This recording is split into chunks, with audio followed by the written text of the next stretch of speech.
Hi, everybody. I'm Lee Carroll. I am the original channel of Kryon. So just come into that nice, quiet place where you're feeling the connection that you've been creating all day in this space that has become sacred. So take a breath. And sink into that. Just relax. And let your energy, your consciousness come from your head, your thoughts, and doing into that place of being, and being right here. Take another breath.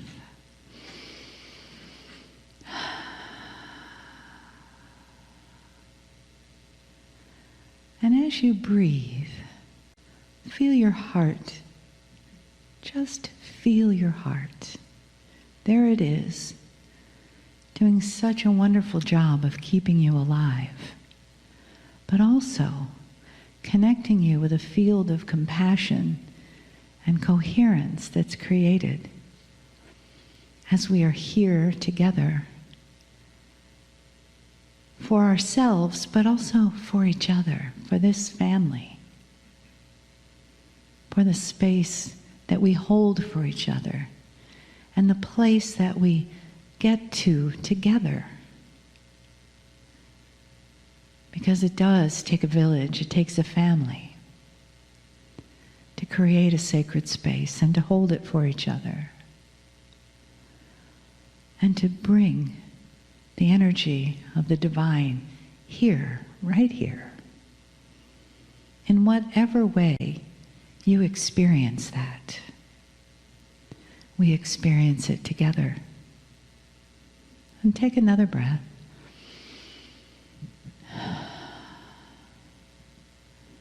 Feel your heart again, and know that there is love flowing in and flowing out.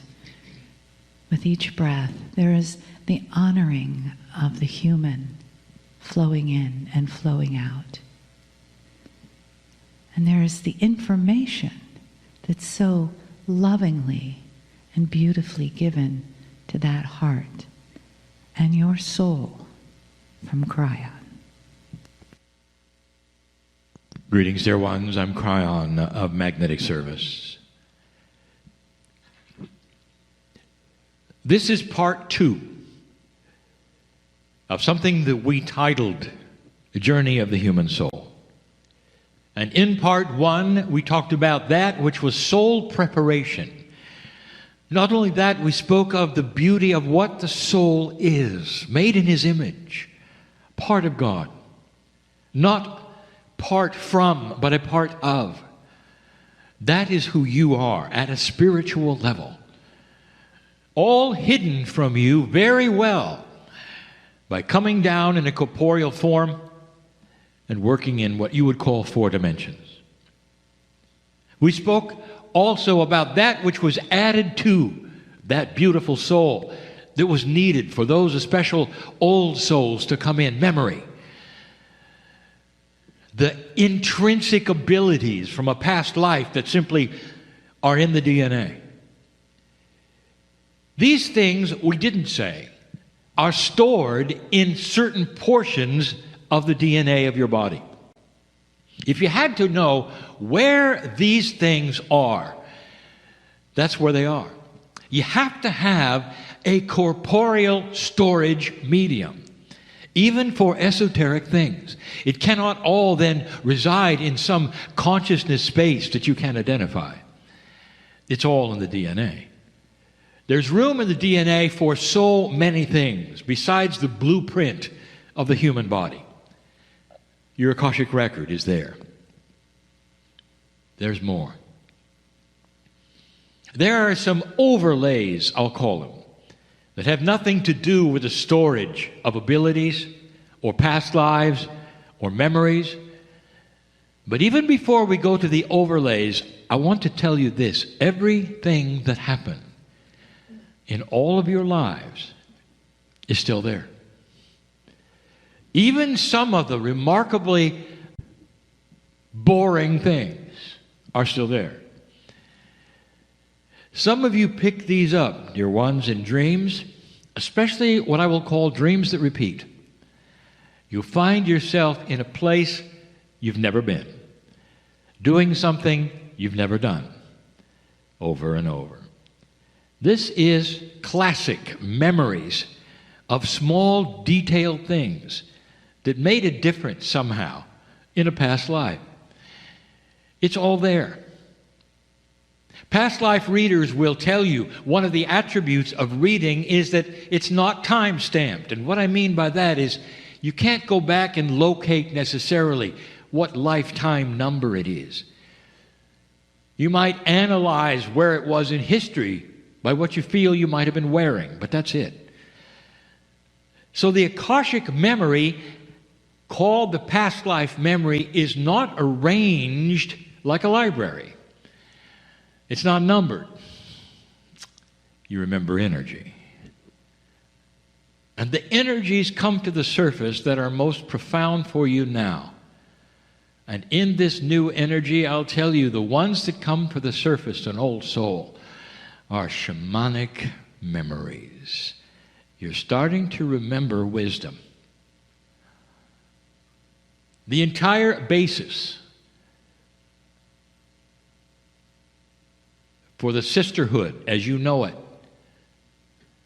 with Meliha, is that since 2012, many women are starting to remember that shamans are women. And that is how it started. They have the equipment, they have that which is intuition. They have the compassion for child care, child giving, life. They have all of the things you would want as mom to guide you through life and your spirituality. That is starting to be remembered. That's different from what it was. And the reason why that organization even exists. You see, your Akash is starting to awaken. But that's not what this is about. I want to tell you about the overlays. The soul hasn't even come into the planet yet, and we're starting to design it. Now, this design of the soul coming in is your design. It contains all of the things it needs to from your past lives of being a human being. Overlays. The overlays we're going to call, one is what you have described as karma. Now, karma as defined is unfinished business. Things that perhaps happened in a past life that you either need to finish, or in some cultures, you need to have it done to you. And that's a finish, a completion of sorts. Either way, there is karmic overlay, which when you come into the planet, for some, they feel it. There's something you're supposed to do. There's some completion you're supposed to have. And it often will lay upon you, completely apart from any Akashic memories, totally. That's the karma. Dear ones, when I arrived in 1989, the first thing I told my partner was that he needed to drop his karma. And that there was an energy coming that would not support it. That it needed to be eliminated for him to move on. He didn't understand what that was because he never dealt with karma. It made it easier to dismiss it for him. For he didn't know what it was. A lot more difficult for some humanity to dismiss karma when they're taught that that's what their life is about. The first transcribed publication, which you call Book 1, Drop Your Karma. That was what we said.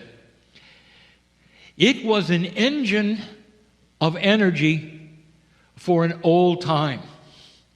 It gets in the way of an old soul in a new time. So perhaps there are those listening now or later or in this room who have looked at this all very carefully and said, well, this is my karma and this is what I'm supposed to do. I will tell you, karma plays no part in your life. None. You are to drop it all because it's an old system of completion. You don't need it. There are other things right now that you need far more than that. It's an awakening to higher purpose. Karma is not higher purpose. In the past, it served its purpose, indeed, and it was needed and necessary and accurate. Not now. The next one we'll call contract. All of these placed into the soul in a beautiful way before you ever came into this planet. Now, contract not to be confused with something I'm going to tell you in a moment regarding the wind of birth. But contract, as described now, is what some of you feel you're about.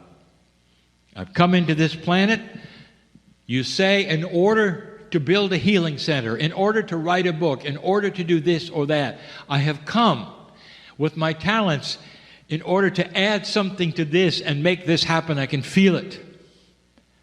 And all of that is accurate. But here's what I want to tell you about that which you believe is contract. It's a bad word. For contract in your culture is a binding agreement. It's something you must do because you signed on for it. I would like to ask you this. How does that fit in with free choice? And the answer is it doesn't. Contract is something that occurs when you get here. It's an invisible ink. You can rewrite it at any time you wish based upon new things you discover or even an elevated consciousness that you might then enjoy. Contracts are that which are beginning baselines. That's all they are. They aren't something that you have for life no matter what. There are so many light workers who have opportunities to move on to something higher and stop it and say, yes, but that wasn't my contract. My contract was this, and they go on to try to fulfill it and never do. The contract is simply a beginning marker. It helps you to point to a direction that is going to bring you in contact with that which is good and with others who have similar ideas of contract. Past that, again, rewrite it at any time you wish. Doesn't it make sense that when you come across conditions and situations that are grander and higher than that which you had before in a past life, that you would then go up those stairs and move into a situation that has no contract because you've never been there? And that's when you say, God bless the contract that got me to these stairs.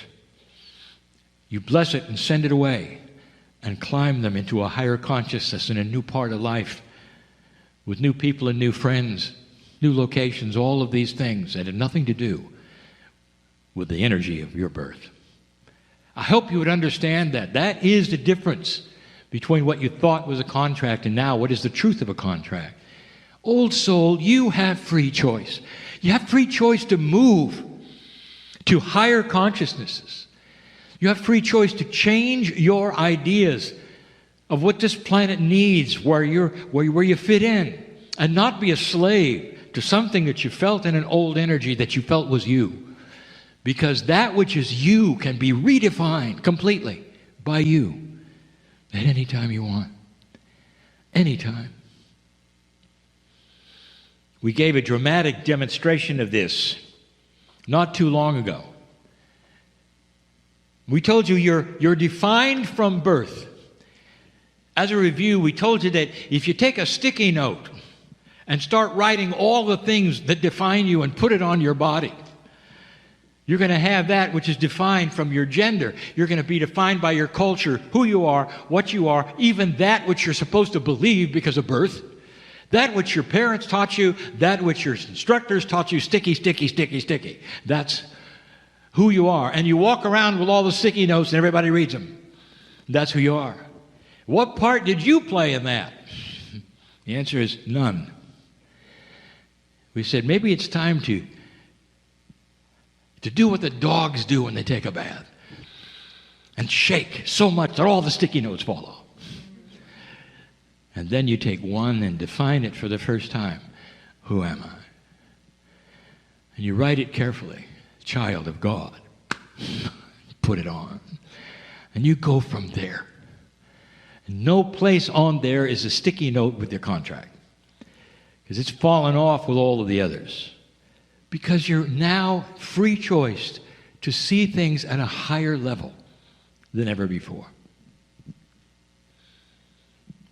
These are some of the things which will go into you, the preparation of coming to this planet every single time. You think it's automatic, that there's some kind of system that churns you out, even upstairs, but in that place beyond the veil, you think of it the way it is here. And it isn't. Careful, loving, beautiful. And in a time the time frame is not even a frame. It's outside of time. So you might say that there's a space given for this, which is beyond that which is your clock. Careful it is, beautiful it is. And then you would say, because you're a human being, what choice do I have in any of it? And the answer is so profound. There's nobody sitting designing this. You're doing it. You're picking up the pieces and putting them right back where they belong. You are assembling you, carefully putting together that which is the soul, the DNA memory, the Akashic record, overlays, all that is there carefully. You're doing it. You're doing it because you have the mind of God. You're a piece of the whole when you're not here. And you're about ready to come back.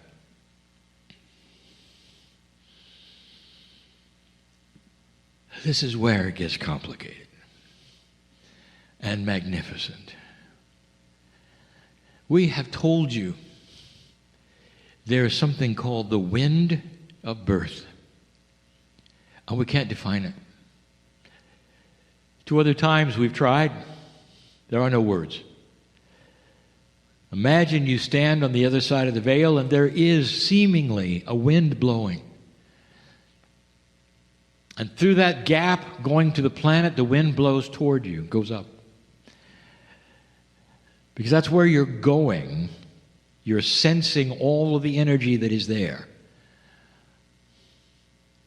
Now the complexity begins. We've told you that you incarnate on purpose with attributes and in groups and with people. That here now you might say, that would never have happened. I would never have chosen this family. Oh, yes, you did. This is complicated. For the better good of consciousness, for yourself, for those, you incarnate, sometimes as the teacher, sometimes as the one to be taught. Sometimes you incarnate profoundly as lessons for others. I want you to think for a moment of what that might be. You see, you're not alone. Do the statistics. How many are born every day on the planet?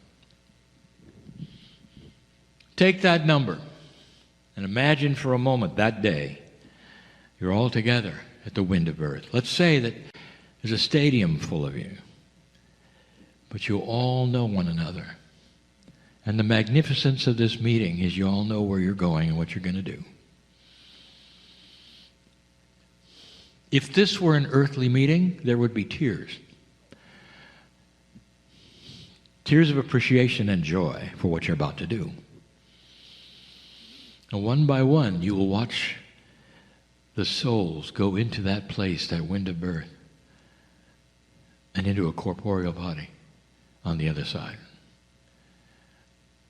And as you meet them and you see them as they go in, one by one, 2 by 2 sometimes, you know their stories. You know all of it. Because on the other side of the veil, all things are known.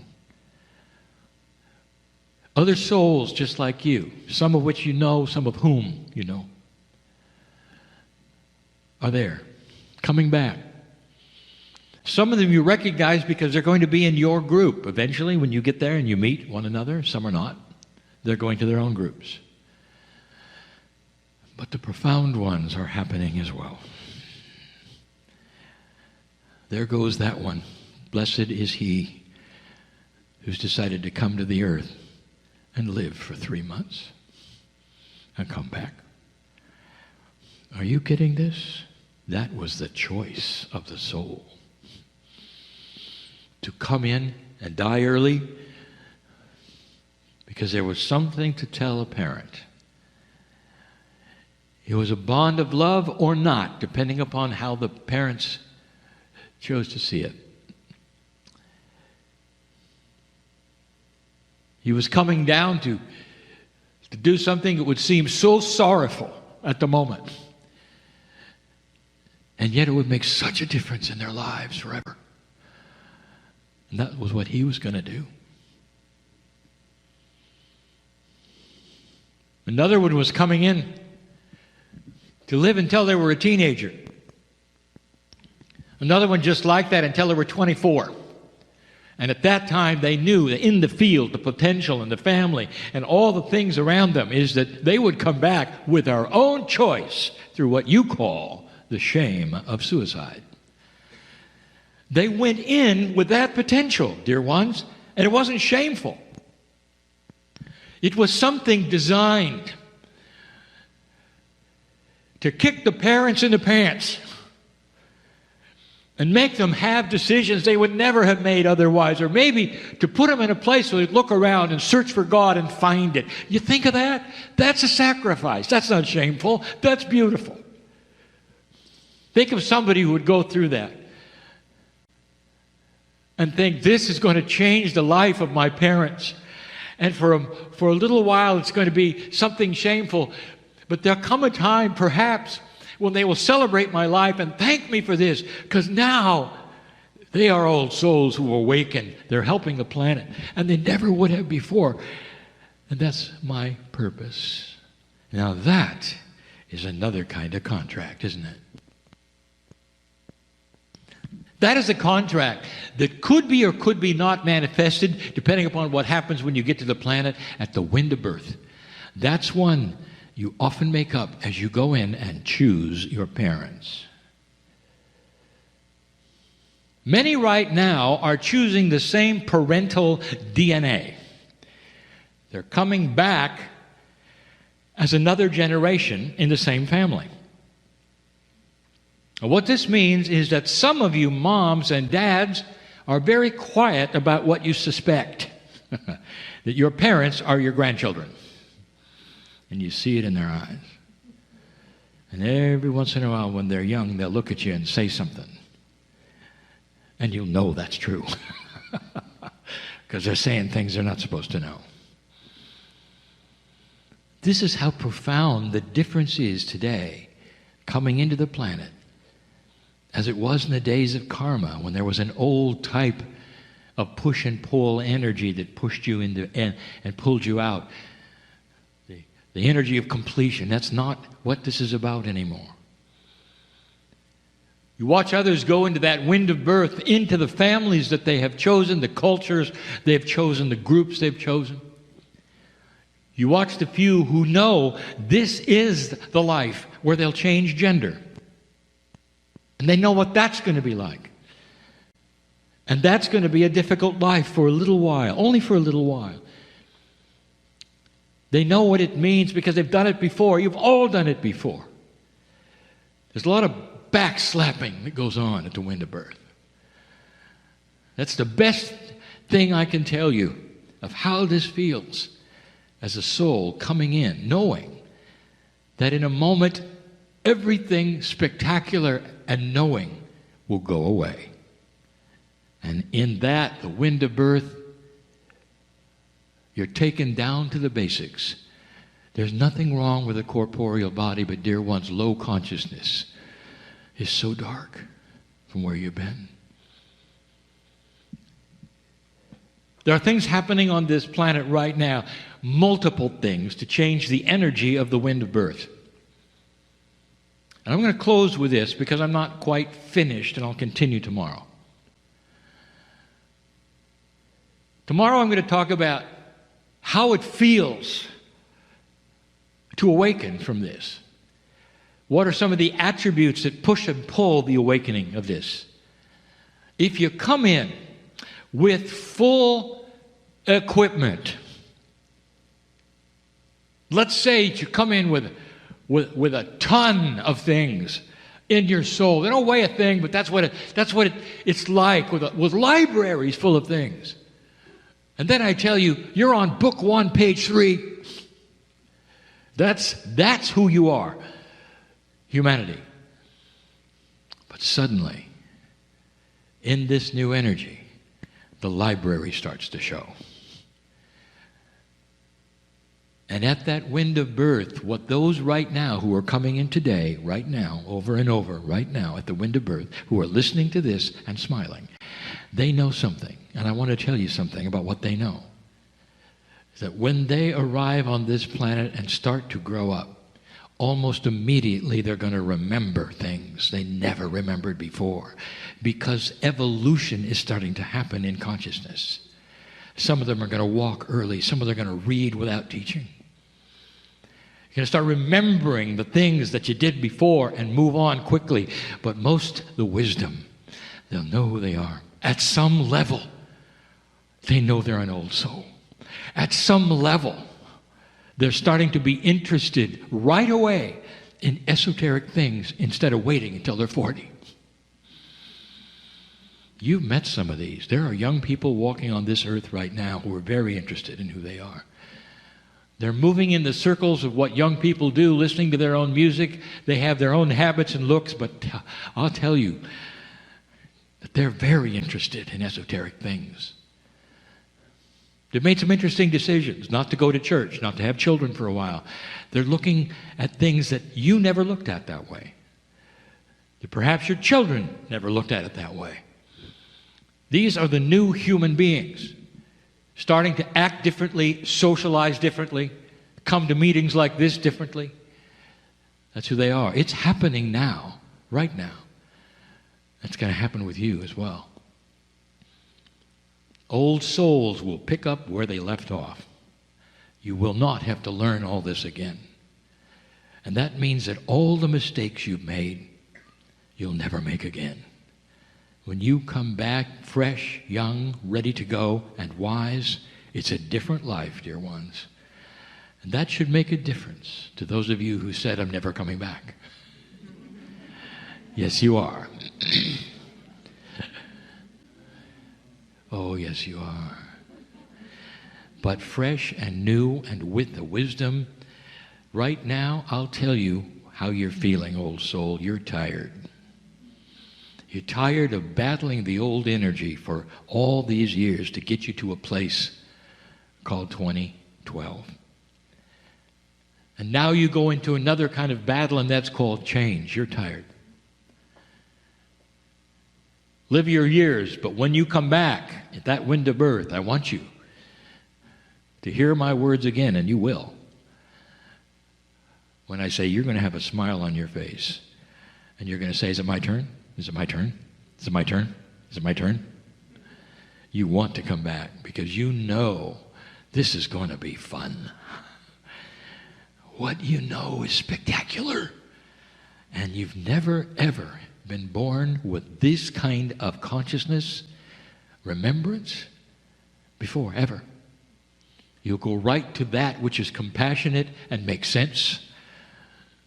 You will epitomize and define new human nature. That's who you are. That's the wind of birth. There's more.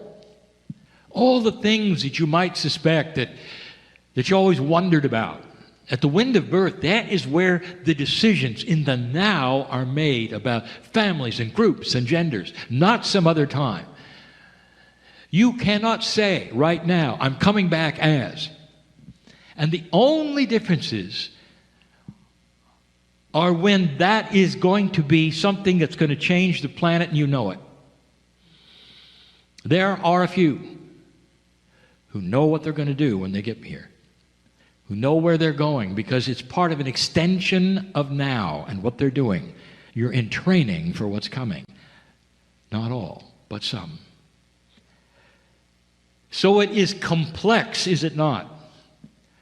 That which takes place in a reality that you cannot imagine, that you cannot extend your mind to believe. And all these metaphors that we've given you are so you can see it kind of in your mind's eye, kind of. But I don't want anybody to miss this. It's not an apparatus or system. It's magnificent. It drips with the love of God. All of you know at that point in time that you will lose that which is magnificence in your memory, and you'll have to come to the earth and discover it. That's going to be part 3. I tell you these things, whether you believe them or not, because I want to point out how magnificent you are and what goes into you, every single one coming to the planet. And how you look at things, perhaps, even while you're here, and wonder how they happened, or why me, or why now. And you start to recognize and realize there's purpose for everything.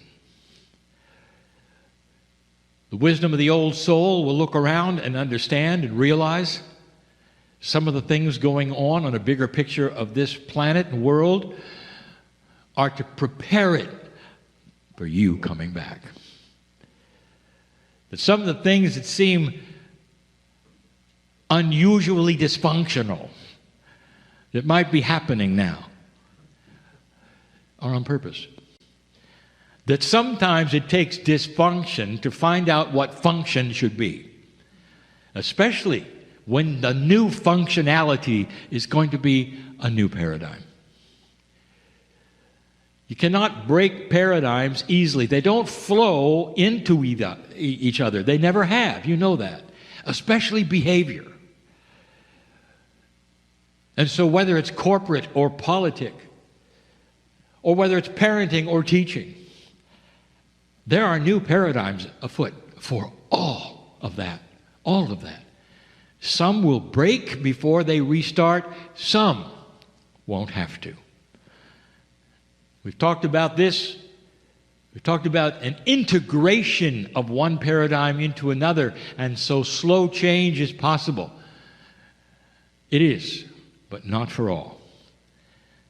That's what's going on. That should explain some of the things you see now that worry you, or that you look at and say, I don't believe what's happening, it can't be good. Oh, yes, it can. If you look at it from the perspective of an old soul who's here many, many times and will be here many, many times, it's just right on schedule. Because the new paradigms that will result from the dysfunction today will be needed for the new earth. Old soul, this is why you're here. This is why you're listening. This is the new human. All of these things, again, I tell you, so that you'll be aware of the care that goes into you.